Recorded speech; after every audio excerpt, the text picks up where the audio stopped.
बिस्मिल्लाहिर्रहमानिर्रहीम, अस्सलाम वालेकुम। मेरा नाम मुनीफ फारूक है और आप देख रहे हैं Munif Farooq official YouTube channel. इस चैनल को लाइक सब्सक्राइब शेयर करने का बहुत शुक्रिया। बेल आइकन को ज़रूर प्रेस किया कीजिए ताकि आपको पता चले जब भी कोई नई वीडियो आती है। मैं आप सबका बहुत ममनून हूँ कि आप इस प्लेटफॉर्म को सुन रहे हैं और मुझे सपोर्ट कर रहे हैं।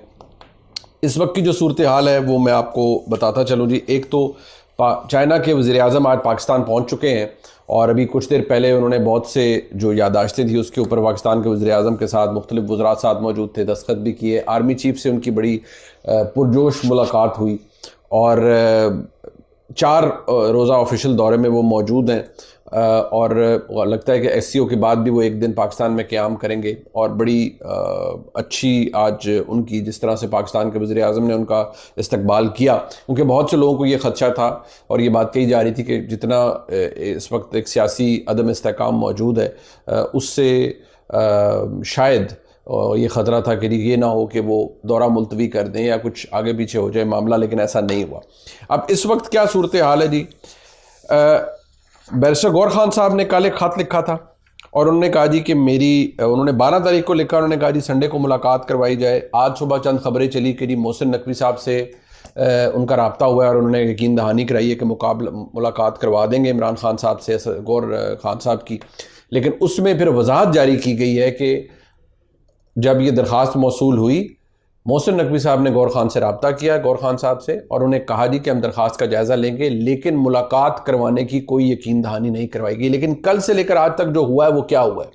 बेसिकली हमाद अज़हर साहब ने कल भी एक वीडियो बयान जारी किया था और जिसमें उन्होंने कहा जी कि मैं निकलूँगा, बेशक मुझे अपनी जान की कुर्बानी देनी पड़े। और उन्होंने कहा जी काफ़िले निकल पड़े हैं और पहुँच रहे हैं और अगर मिलने की इजाज़त ना दी गई तो फिर इस्लामाबाद की तरफ चलेंगे। हमाद अज़हर साहब ने ये एक वीडियो बयान में कहा और उनके आज भी ट्वीट्स आ रही हैं। जो कल मुराद सईद साहब के हवाले से मामला चल रहा था वो भी था।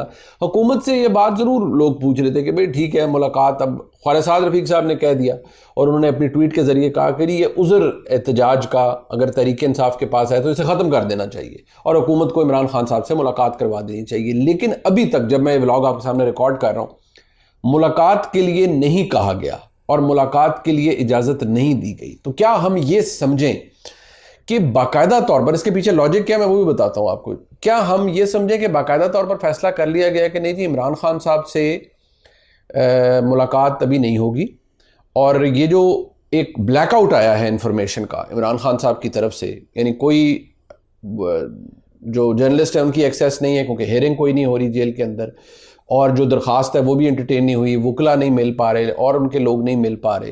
तो इससे हुआ क्या है? बेसिकली जो पाकिस्तान की हुकूमत है या जो ताकतवर लोग हैं उनका ये ख्याल है कि देखें आपको इससे मुल्क के अंदर एक सुकून नज़र आएगा। यानी इमरान खान साहब से रब्ता नहीं है, कोई इंतशार नहीं फैला और ये जो रोज़ इमरान खान साहब के बयानात टिकर्स की जीनत बन रहे होते थे, इस चीज़ को ख़त्म किया गया है। इसको जोड़ा जा रहा है एक पॉलिसी शिफ्ट के अंदर। शायद अभी 19 तारीख से फिर शुरू हो जाए मामला, लेकिन कुछ लोग इसे जोड़ रहे हैं कि जो नए DGIS आए हैं शायद उनके आने के बाद शायद ये एक पॉलिसी में मज़ीद सख्ती आ गई है। क्योंकि मुझे किसी एक बड़ी ताकतवर शख्स ने कहा कि भाई जो लोग ये सोच रहे थे कि जी नए DGIS जब से आए हैं आ गए हैं तो जी मामला तब्दील हो जाएंगे, तो कुछ अरसे बाद शायद जनरल रिटायर्ड नवीद अंजुम साहब की तस्वीर को पाकिस्तान तहरीक इंसाफ के लोग उठाए फिरेंगे कि उनका वक्त तो बहुत अच्छा था। यानी शायद अब सख्ती इतनी ज़्यादा हो जाएगी और जो अब हो रहा है शायद उसको उससे जोड़ा जा रहा है। पता नहीं ये ऐसा होता है या नहीं होता, लेकिन इसके बारे में तासुर बड़ा ज़ोर पकड़ा है कि शायद ये एग्जैक्टली ये उसकी पहली कड़ी है।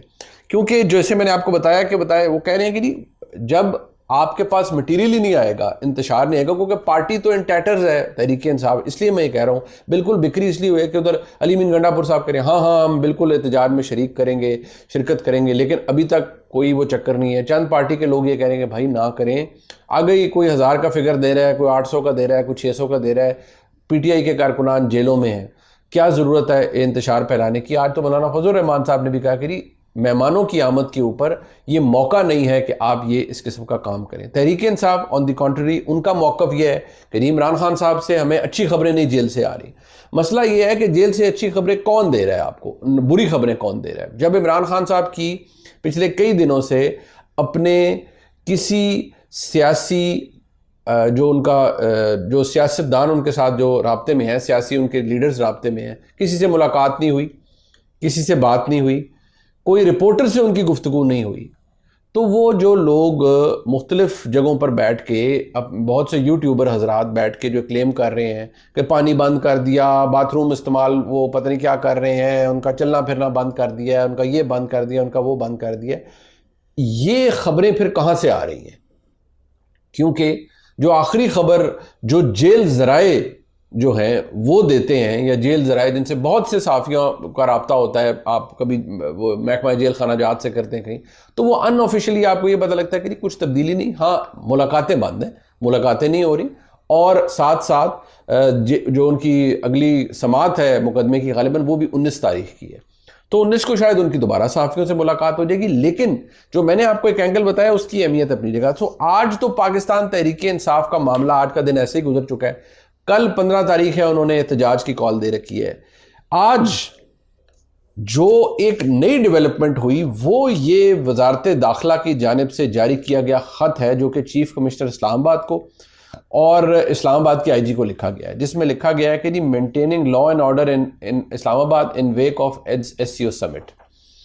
उसमें कहा गया जी, उसका वो अंग्रेजी में लिखा गया है, लेकिन उसका जो मतन है उसके 2-3 लाइनें मैं पढ़ देता हूँ कि जी I am directed to refer to the subject cited above and to state that the Islamabad high court has ordered ministry of interior, यानी इस्लामाबाद हाई कोर्ट ने हुक्म दिया मिनिस्ट्री ऑफ इंटीरियर को कि वो यकीनी बनाए कि कोई गैर कानूनी प्रोटेस्ट इस्लामाबाद में ना हो, ख़ास तौर पर SCO समिट के दौरान, to avert any political disruption to peace and lockdown situation, यानी कि किसी किस्म की चीज़ को रोकने के लिए, मामलात को ख़राब होने से रोकने के लिए 5 अक्टूबर को ये उन्होंने ये फ़ैसला दिया है। और अब ये ज़िम्मेदारी बनती है इस्लामाबाद की पुलिस की और ज़िले इंतज़ामिया की कि वो किसी भी अनलॉफुल एक्टिविटी, अनलॉफुल गैदरिंग को रोकने के लिए पूरी कुव्वत से अपने मामलात को देखे, और SCO समिट के दौरान कोई डिसरप्शन नहीं होनी चाहिए। ये ख़त लिखा है आज वजारत दाखिला की जानिब से। बैरिस्टर गौहर खान साहब का दरख्वास्त जो थी मोहसिन नकवी साहब को, वो भी वजारत दाखिला को गई और उसकी जो वजाहत आई है वो भी मैंने बता दी। अभी तक तो इस वक्त तक मैंने काफ़ी जगह से, बहसीत साफ़ी जो हम रब्ता करते हैं, बहुत सी जगहों से, मिनिस्ट्री ऑफ इंटीरियर से, पुलिस से, इवन जेल खानाजात से, कि ये तो नहीं होगा कि महकमा जेल खानाजात को पता ही नहीं है। और आपको याद होगा जब संजानी जलसे से पहले डिले कराना था तो सुबह सुबह मुलाकात 7 बजे इमरान खान साहब से करवा दी गई, तो इसके चांसेस कितने हैं? तो अभी तो इसके हवाले से कहा जा रहा है कि जी इसके चांसेस नहीं है, और अभी तक कोई जेल की इंतज़ामिया से किसी ने रब्ता नहीं किया कि किसी इमरान खान साहब से मुलाकात करवानी है या कुछ करना है। कल कुछ लोगों ने ट्वीट ज़रूर की, चंद लोगों ने कहा जी कोई दोस्त मुल्क ये कर रहा है, कोई दोस्त मुल्क, उन्होंने कहा जी कि वो दोस्त मुल्क का डेलीगेशन चला गया इमरान खान साहब से मिलने के लिए। वो दोस्त मुल्क कौन सा हो सकता है भाई? चाइना हो सकता है, या UAE हो सकता है, या सऊदी अरेबिया हो सकता है।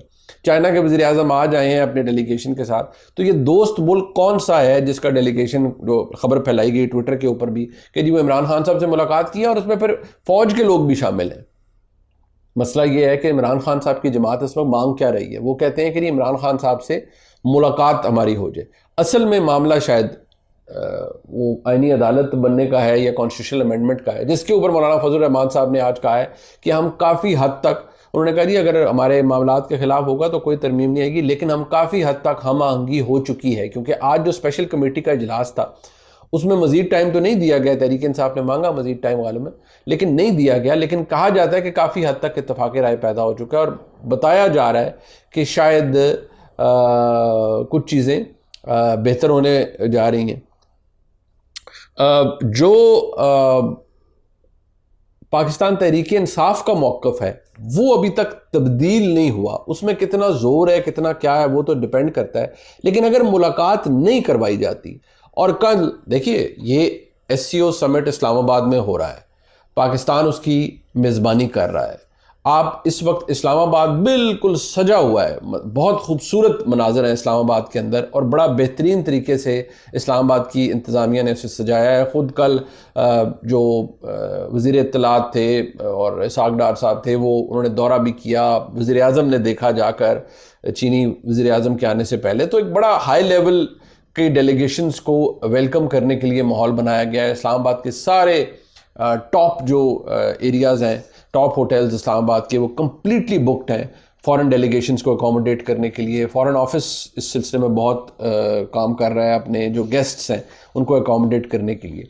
लेकिन यहाँ बात हो रही है कि इमरान खान साहब से मुलाकात करवा दें तो हम एहतजाज मौखर कर देंगे। अभी तक मुलाकात की कोई इंडिकेशन कोई भी नहीं दे रहा कि जी आज रात को हो जाए, कल हो जाए। मुझे उम्मीद थी कि शायद जो कुछ मामलात बेहतर हो जाएं,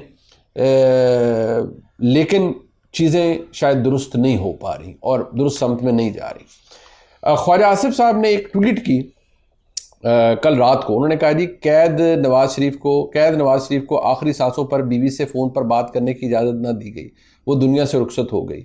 इमरान खान से सियासी मुलाकात के लिए सहूलतकारी चाहिए वरना एससीओ कॉन्फ्रेंस को सबोटाज किया जाएगा, पीटीआई का ब्लैकमेल और धमकी। इमरान खान से मिलवाने के लिए इसको औलाद को लंदन से बुलाया जा रहा हो तो फिर भी बात बनती है।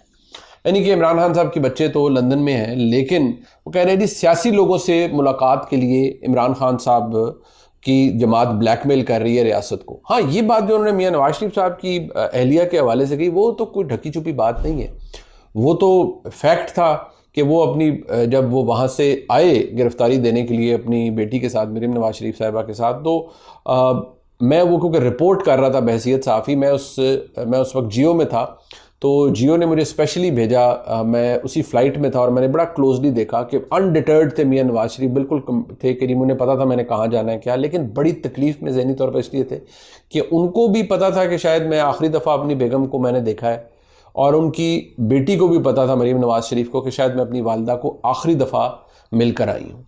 सो बड़े वो अजीब किस्म के और इमोशनल मनाजर थे जिनमें वो जहाज़ में भी थे। और वो क्योंकि मैंने करीबी देखा उस चीज़ को, और जब हज टर्मिनल पे लाहौर में जहाज़ को लाया गया और जिस तरह मियां नवाज शरीफ को गिरफ़्तार किया गया उनकी बेटी के साथ, वो मनाजर अभी भी महफूज है मेरे पास बहुत से वीडियो क्लिप्स की सूरत में।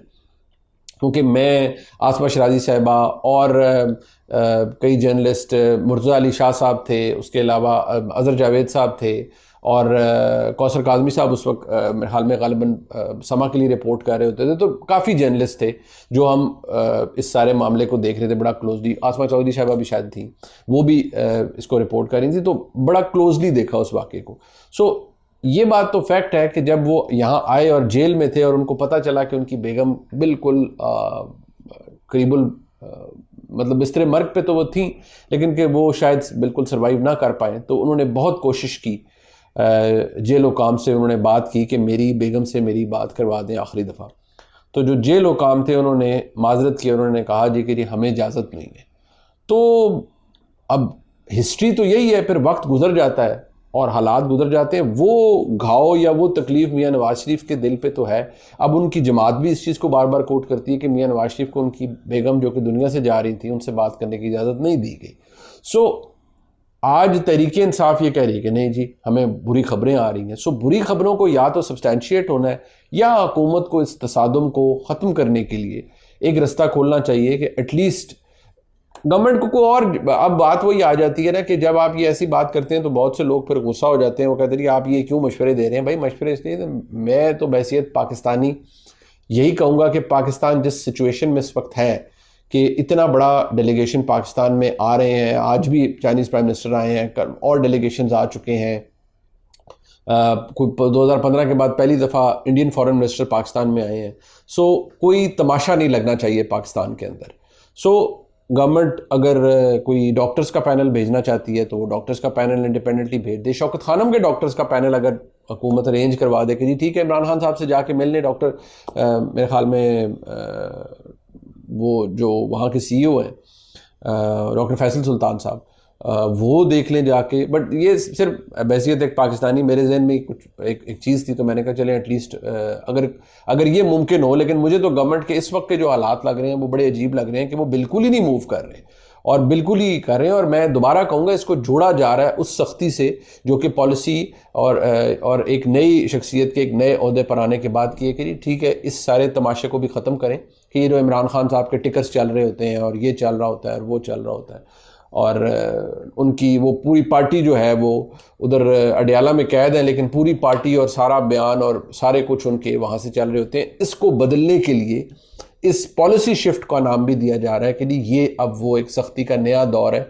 जो एक नई शख्सियत की यानी जनरल आसिम मलिक साहब की बहसियत DGI तैनाती के बाद शायद ये हुआ है। अब ये गलत भी हो सकता है वही तुम्हारा बिजनेस एज यूजुअल शुरू हो जाए, हो सकता है सिर्फ हुकूमत ने इस विंडो को कैप्चर करने के लिए यानी पिछले 15-18 दिन की कि जी इमरान खान साहब से कोई ना मिले, कोई हेयरिंग ना हो ताकि रिपोर्टर्स भी उनसे मिलना मिले, और इस विंडो को कवर कर रहे हैं कि जी एक दफ़ा ये फॉरेन डेलीगेशंस चले जाएं तो फिर ठीक है बिजनेस एज यूजुअल हो जाए, ये भी हो सकता है। लेकिन चंद लोगों का ख्याल है कि जी नहीं, this is now turning towards a major policy shift जहां मामला जा रहा है।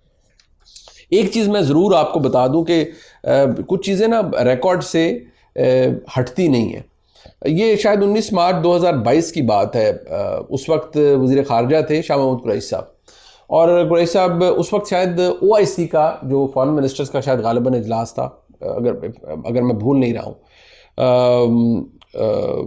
तो उस वक्त शायद बिलावल साहब ने कहा जी कि ये तहरीक अदम एतमाद को डिले करने के लिए सब कुछ कर रहे हैं, तो हम देखते हैं कैसे डिले करते हैं, हम ये मामलात को आगे ऐसे ये हमारे साथ दुरुस्त नहीं कर रहे और हम बिल्कुल नहीं, हम देखेंगे, क्योंकि वो पार्लियामेंट में गालिबन इजलास होना था उसका।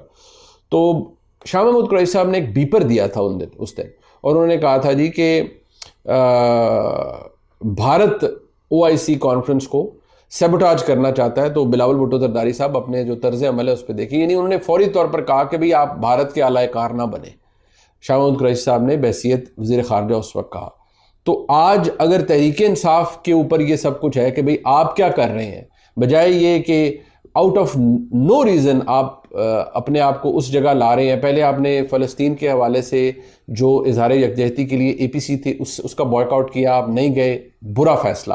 अब OIC, अब यहाँ SCO हो रहा है और आप एहतजाज की कॉल दे बैठे हैं, और कल आप एहतजाज करना चाहते हैं, again a bad decision I would say.